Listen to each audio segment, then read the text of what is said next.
Welcome to Satan is My Superhero.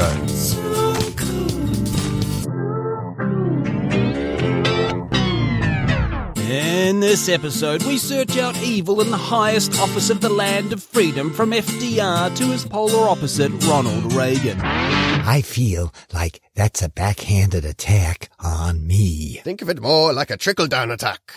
Kansas evangelist and all-round hater Gerald Burton Winrod accused FDR of being an Antichrist in his 1945 book, The Antichrist and the Atomic Bomb. Winrod claimed FDR and Stalin were planning a Jewish-led communist New World Order. No one will see it coming. Alleged terrorist group and cult Concerned Christian believe the office of the US president is the seat of the Antichrist. How big is the butt on this Antichrist? In the 1980s, the alleged terrorist group and cult Concerned Christian was started by Kim Miller, a marketing man for Big Pharma. And if there's one thing Big Pharma are great at, it's marketing themselves as the good guys. Miller originally formed the group as an anti-cult organization. How can I find people to join my cult? Bully them out of other cults. Miller also claims the name Harry S. Truman is part of prophecy in Revelation. And I saw heaven opened, and behold a white horse,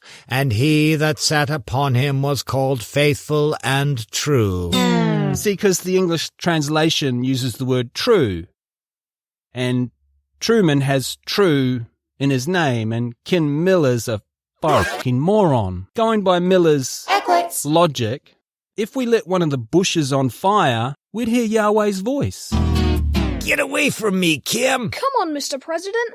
Don't you also want to hear from your God? Author George E. Lowe, who has a couple of books called Stalking the Antichrists about US presidents, defended Truman. Lowe reckoned Truman's responsibility in the deaths of 6.5 million Asians only earns him a partial Antichrist credit. Oh, better luck next time. Should have killed some white people too.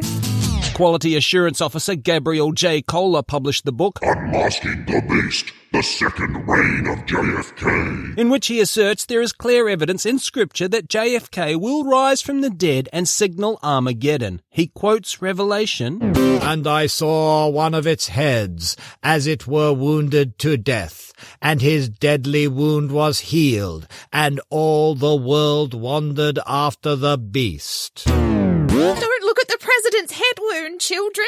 It's rude to stare. Believe it or not, but on the anniversary of JFK's death in 2021, hundreds of QAnon creeps turned up at Dealey Plaza in Dallas, where JFK had been shot, because they decided to pretend they believed he would rise from the dead and become Trump's vice president in 2024. I also like to grab 'em by the pussy.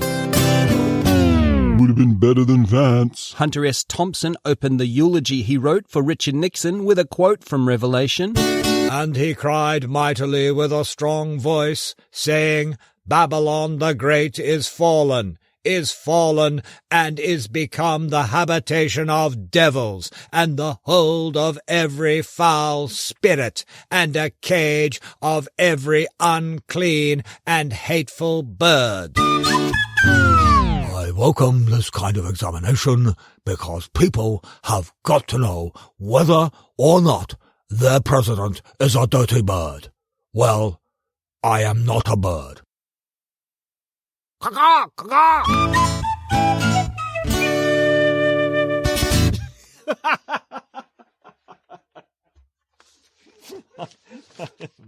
Thompson then went on to say, Richard Nixon was an evil man. Evil in a way that only those who believe in the physical reality of the devil can understand it. It's true. If you take my mask off, you'll find Richard Nixon. In an Oval Office recording, evangelist Billy Graham is heard to tell Richard Nixon, During the latter days, Jews will be divided into the remnants of God's people and the synagogue of Satan. The second group consists of those Jews in league with the devil, who have a strange brilliance about them and are behind all your religious deceptions. This synagogue of Satan appears in Revelation and has been used to spank the children of Israel for the last 2 millennia. I said they were brilliant. It's a compliment. We actually dig deeper into this verse in the episode, Book of Revelation, Chapter 3, I Will Come Into Him. Gratuitous back catalog plug. Where we uncover its true meaning. Spoiler alert! It's probably not about Jews at all. Ronald Reagan famously consulted with an astrologist, which is not the Christian thing to do. Oh, Ronnie, I blame Hollywood. Conspiracy theorists and other fringe elements have found an awesome amount of connections between Reagan and the number of the beast. There's 80 million theories on the net. He hasn't read one he doesn't believe yet. To start with, Ronald Wilson Reagan. Each of his 3 names have 6 letters in them. So for the dummies, that's 666. Don't call people dummies. Math literacy is serious. In his very first film, Knute Rockne, All-American, Sounds like a porno to me. Reagan played the Gipper. Totally a porno. The Gipper was a member of Notre Dame's football team's backfield known as the Four Horsemen. We're all gonna die. We're all gonna die! Death, I want you in the coffin corner while famine runs across the dead zone and punts to war, who will unleash total offense, allowing conquest and glory to bring the dicker rod to completion. Everyone got that? Have you ever even seen football? To bring the dicker rod to completion. It's claimed Knute Rockne, All-American, was the 666th film released by Hollywood. That's bullshit. I couldn't find anything to back this up, and how would you even count that? Where did you get that number? What research did you do? I heard a thing that suited my preconceived notions and supports my worldview, so I know it in my heart it must be true. That is not how truth works. You just don't want the fantastical supernatural world to exist. That's all. Why do you want that world to be true so much? If this world is all there is, it means I'm just a dumb loser, and I'll never be anything else, and the girls who were mean to me in high school won't burn for eternity. Okay, Knute Rockne, All-American was the 666th film released by Hollywood. Thank you. Fine. In 1966, Reagan was running for the California governorship and won his first primary in June, which, if you think of it in the way many people write that date numerically, it makes 6/66. What's that sound? Oh, it's a very long bow being drawn. On Election Day, November the 4th, 1980, when Reagan attained the presidency for the first time, the winning Pick 3 lottery number in Maryland was 666. I have to admit, that's pretty cool. Coincidences do happen. Okay, TTs, I will accept that, but 4 years later, the election was on November the 6th, 1984. 4 days after that, on November 10th, the Maryland Pick 3 lottery drew 666. again. The conspiracy theorists like to lump the New Jersey Pick 3 lottery in this story, but I researched the records for both draws, and while the Maryland checks out, as mentioned, I couldn't find 666 in the New Jersey results around those times. This Maryland lottery thing is amazing. I know. Just wait until the world hears about it. Well, we need a third one. Everyone knows all things of cosmic consequences happen in threes, so we'll have to make something up. You mean lie? Yeah, but it's okay to tell a lie to help promote a greater truth. It's how all religious people who actually believe that twaddle sleep at night. We're still the good guys, right? Yes, but the demonstrable facts don't support our righteousness, so we have to deceive everyone. So it's a white lie, which makes it okay. Yes, unlike the ones told by the black people. Wait, what? It is also claimed Reagan said $666 was added to new car prices by government regulation. He didn't. He said, Government regulations, right or wrong, have added some $600 to the cost of a car. Close enough.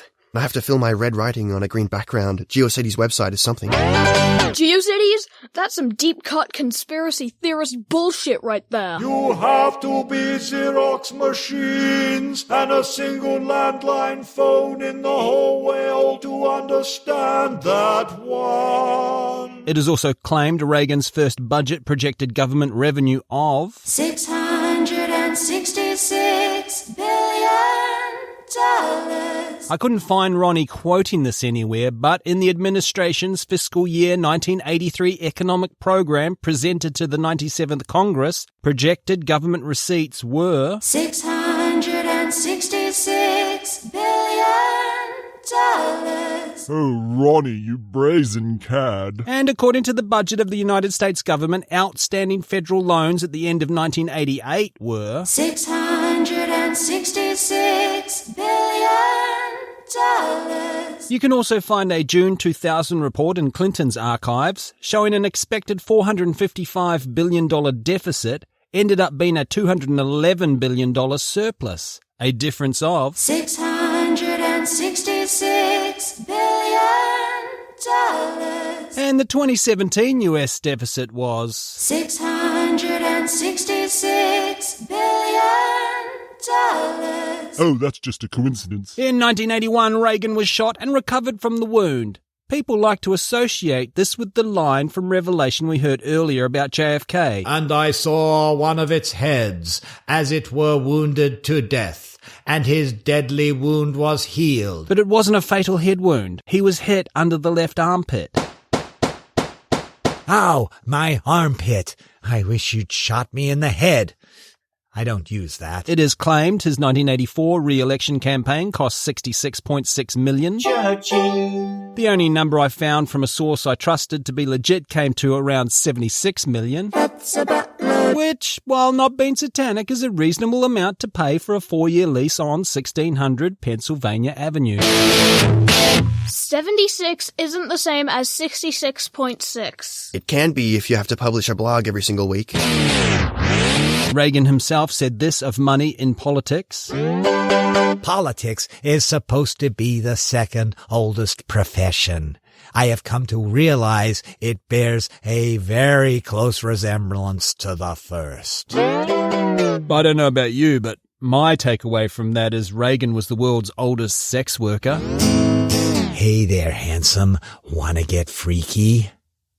I can take my teeth out. It is claimed in 1999 a vote in California to create Reagan license plates passed 6626. That's even more bullshit than the last bullshit thing you said. It didn't. It passed 30-4. How disappointing. I had one of those plates on my Malibu Porsche. One of the blogs, too insignificant to name, that I read on this subject ended saying, faced with all of this evidence, it's just not rational to believe Ronald Reagan isn't the Antichrist. Apart from the bit about the evidence, no, I kind of agree. And that's why Satan is my superhero. Thank you so much for listening. Rate, review, subscribe, all that podcast stuff. But most of all, please give us money. Visit SatanIsMySuperhero.com. If you sign up to our Patreon at any Circle of Hell, you will gain access to the satanic sci-fi audio novel Chaos Machine. It's Dune meets Planet of the Apes meets Paradise Lost. Here's a little bit of it right now. Lieutenant cries, "Let there be light." He ignites his plasma saw and drops from the sky directly onto Pilot's position. He cleaves a proto right down the middle from head to groin while landing hard on the stony shore.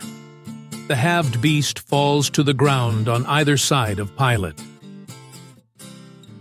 Chaos Machine by Judas Falling. Get some. It was a dark night in the city, the kind that makes you question your choices.